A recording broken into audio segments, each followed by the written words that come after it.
میرے آقا کی تشریف آوری تھی، لیکن اس مہینے کے 2 جمعے گزر گئے، میں آپ کے سامنے حاضر نہ ہو سکا۔ تو آج ربیع الآخر یعنی اسے ربیع الثانی بھی کہتے ہیں اس مہینے کو، یہ ربیع الاول کا بعد کا مہینہ ہے، اس کی آج 21 تاریخ گزر چکی ہے۔ مجھے لگتا ہے آپ ان پڑھ ہو یا پڑھے لکھے ہو، یہ مہینہ آپ کو بہت سمجھ میں آئے گا۔ یہ وہ مہینہ ہے، اس کو ربیع الثانی بھی کہتے ہیں، اس کو ربیع الآخر بھی کہتے ہیں۔ میرے نبی پاک صلی اللہ علیہ وسلم کی جو پیدائش، جو پیداواری ہوئی، تو پچھلے مہینے کی 12 تاریخ کو پیداواری ہوئی۔ اس مہینے کی 11 تاریخ، چاند کی 11 تاریخ، جس کو آپ بڑے پیر، پیروں کے پیر، غوث اعظم 11ویں والے پیر کے نام سے جانتے ہو، اس پیر سرکار غوث اعظم رضی اللہ تعالیٰ عنہ کی پیدائش اس مہینے کی 11 تاریخ کو ہوئی ہے۔ یہ چاند کی 11 تاریخ ہے، یہ آپ کو بہت یاد رہتی ہے کیونکہ اس میں آپ 11ویں بھی دیتے ہو، اس کے اندر آپ بہت کچھ کرتے ہو، 11ویں کے نیاز بھی رکھتے ہو، 11ویں والے پیر کا نام بھی لیتے ہو، غوث اعظم رضی اللہ تعالیٰ عنہ کا نام لیتے ہو، دیا بھی جلاتے ہیں کچھ لوگ، اور غوث اعظم رضی اللہ تعالیٰ عنہ کی سیرت کا آپ کو پتہ نہیں اصل سیرت کیا ہے۔ غوث اعظم رضی اللہ تعالیٰ عنہ ہے کیا چیز؟ میں نے قرآن کریم کے 11ویں پارے کی آیت کریمہ پڑھی ہے، الا ان اولیاء اللہ لا خوف علیہم ولا هم یحزنون، خبردار اللہ کے ولیوں کو کچھ مت کہنا، نہ دنیا میں انہیں خوف ہوتا ہے، نہ وہ قیامت کے دن غمگین ہوں گے۔ لیکن میرے مسلمان بھائی، کیا ہم ان اللہ کے ولیوں کے نقش قدم پر چلتے بھی ہیں یا نہیں؟ یہ دیکھنا ہے۔ 11ویں کو ہم کر لیتے ہیں، غوث اعظم رضی اللہ تعالیٰ عنہ کی 11ویں بھی چڑھا لیتے ہیں، 11ویں کے ہم پیسے بھی نکال لیتے ہیں، لیکن یہ پتہ ہے کہ ہم اس غوث اعظم رضی اللہ تعالیٰ عنہ کے نقش قدم پر چلتے بھی ہیں یا نہیں چلتے ہیں؟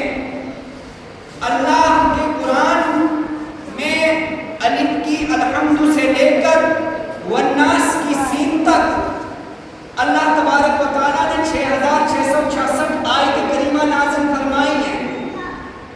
قرآن میں نماز پڑھنے کا حکم آیا تو اللہ تعالیٰ نے خبردار نہیں کیا کہ خبردار مسلمان نماز پڑھنا ہے تو نے۔ نبیوں کا حکم ماننے کا آیا تو اللہ تعالیٰ نے خبردار نہیں کیا ہے۔ زکوٰۃ دینے کا حکم آیا تو اللہ تعالیٰ نے خبردار نہیں کیا، لیکن جب اللہ کے ولیوں کو ماننے کی باری آئی تو اللہ نے قرآن میں ارشاد فرمایا ہے، الا ان اولیاء اللہ لا خوف علیہم ولا هم یحزنون، خبردار اللہ کے ولیوں کو کچھ مت کہنا، اللہ کے ولیوں کو کچھ مت کہنا، لا خوف علیہم ولا هم یحزنون، نہ وہ دنیا میں خوفناک ہوتے ہیں، نہ وہ قیامت کے دن غمگین ہوتے ہیں۔ حدیث پاک ہے اور حدیث قدسی ہے، اللہ تبارک و تعالیٰ خود ارشاد فرماتا ہے، اگر میرے ولیوں کے بارے میں اپنے دل کے اندر ذرہ برہ بھی بغض رکھتا ہے تو اللہ تعالیٰ ارشاد فرماتا ہے میں اس انسان کے ساتھ جنگ کا اعلان کروں گا۔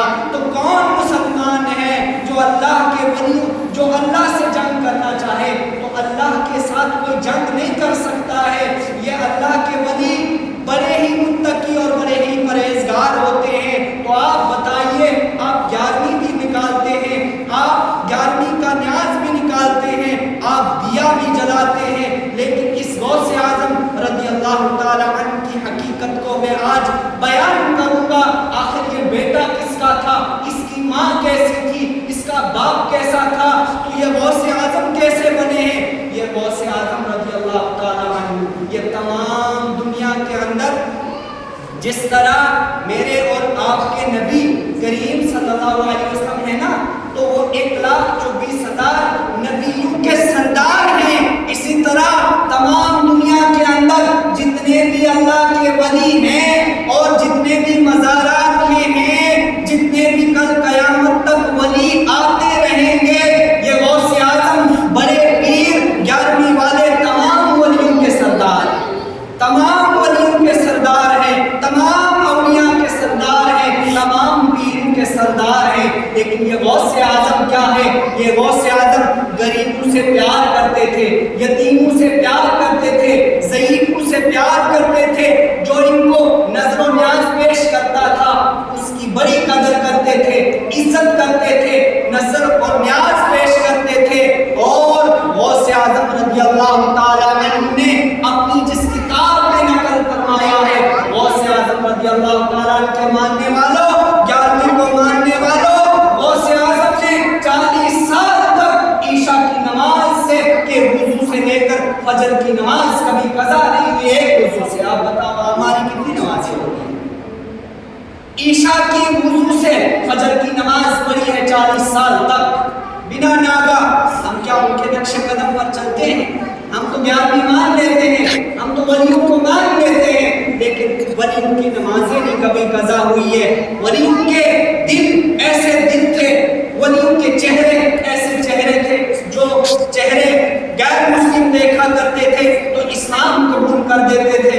غوث اعظم 11ویں والے پیر جب واعظ و نصیحت کرتے تھے، یہاں تک کی روایت میں آیا میرے مسلمان بھائی، جب جمعے کا خطاب غوث اعظم عبد القادر جیلانی فرمایا کرتے تھے تو غوث اعظم رضی اللہ تعالیٰ کے ایک تقریر سے ایک جمعے کے اندر 12,1200 غیر مسلم یہودی عیسائی کلمہ پڑھ کر مسلمان ہو جاتے تھے ایک تقریر سے.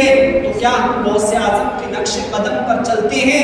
غوث اعظم رضی اللہ تعالیٰ کا بچپن میں آپ کے سامنے بیان کروں. 5 سال کی عمر تھی تو اپنی ماں نے جیلان سے بغداد کی طرف تعلیم حاصل کرنے کے لیے بھیجا. غوث اعظم کے ماننے والوں مسلمانوں، تو جب سفر گاڑی میں بیٹھے تو کچھ گنڈے آ گئے تو لوگوں نے اپنا مال چھپایا. تو غوث اعظم رضی اللہ تعالیٰ 5 سال کا بچہ ہے، ان چوروں کو اپنا مال دکھایا، کہا یہ دیکھو میری ماں نے بازو کی طرف 80 اشرفیاں یعنی پیسے یہ باندھے ہوئے ہیں، یہ میرے پاس یہ مال ہے. تو وہ جو چور تھے بڑے بڑے حیران رہ گئے کہ لوگ ہم سے مال چھپاتے ہیں، لوگ ہم سے پیسہ چھپاتے ہیں، لیکن یہ کیسا بچہ ہے ہمیں مال دکھاتا ہے. بچہ تڑپ کر کہنے لگا چور تم ہو، ڈاکو تم ہو، لیکن جب میں گھر سے مدرسے کی تعلیم پڑھنے کے لیے نکلا تھا تو میری ماں نے سمجھایا تھا اے بیٹا عبد القادر، چاہے کتنی بھی مصیبت آ جائے، چاہے کتنی بھی پریشانی آ جائے، اے عبد القادر کبھی جھوٹ مت بولنا. میں نے اس لیے تمہیں یہ مال دکھا دیا. وہ ڈاکو پریشان ہو گئے، یہ بچہ کیسا ہے کہ یہ بچہ اپنی ماں کے کہنے ہوئے کو مانتا ہے اور تسلیم کرتا ہے. ہم کیسے ڈاکو ہیں جو ہم خدا کو بھول بیٹھے ہیں. وہ بچہ عبد القادر جیلانی رضی اللہ تعالیٰ عنہ چوروں کے بڑے سردار کے پاس لے گئے اور سرداروں نے اور چوروں نے غوث اعظم بچپن میں 5 سال کے ہیں ان کے ہاتھ پہ بیعت کیا اور اسلام قبول کیا اور وہ وقت کے ولی ہو چکے تھے. جو غوث اعظم کی ایک چھوٹی سی کرامت کو دیکھ کر انہوں نے کلمہ بھی پڑھا، وہ اللہ کے ولی بھی ہو گئے. اب یہ غوث اعظم رضی اللہ تعالیٰ عنہ ابھی 5 سے 7 منٹ ہے. یہ غوث اعظم رضی اللہ تعالیٰ عنہ یہ بنتے کیسے ہیں، یہ بنے کیسے اتنے پرہیزگار؟ ولی تو ہے، میں نے ولی کا ذکر کر دیا، یہ بھی نہ کوئی سمجھے ان کی شان اتنی بلند کیوں بیان کی انہوں نے. ہم کیا بیان کریں، آپ کیا بیان کریں؟ اللہ کا قرآن خود کہتا ہے الا ان اولیاء، خبردار میرے ولیوں کو کچھ مت کہنا، لا خوف علیہم ولا هم يحزنون، نہ وہ دنیا میں غمگین ہوتے ہیں نہ وہ قیامت کے دن غمگین ہوتے ہیں. اب یہ مقام ان کو ملا کیسے، یہ اتنی عزت اور شہرت ملی کیسے؟ غوث اعظم کے بعد حضرت ابو صالح موسیٰ دوست، جنگی دوست ان کا نام تھا. اب یہ نوجوان تھے، شادی نہیں ہوئی تھی، رمضان کا وقت تھا، تو یہ رمضان میں سفر کرنے لگے بغداد میں. تو یہ ایک دریا کے کنارے کنارے جا رہے تھے. لوگوں، ہم خدا سے کتنا دور ہے، ہم اپنے نبی سے کتنا دور ہے، ان اللہ کے ولیوں کے راستے سے ہم کتنا دور ہے.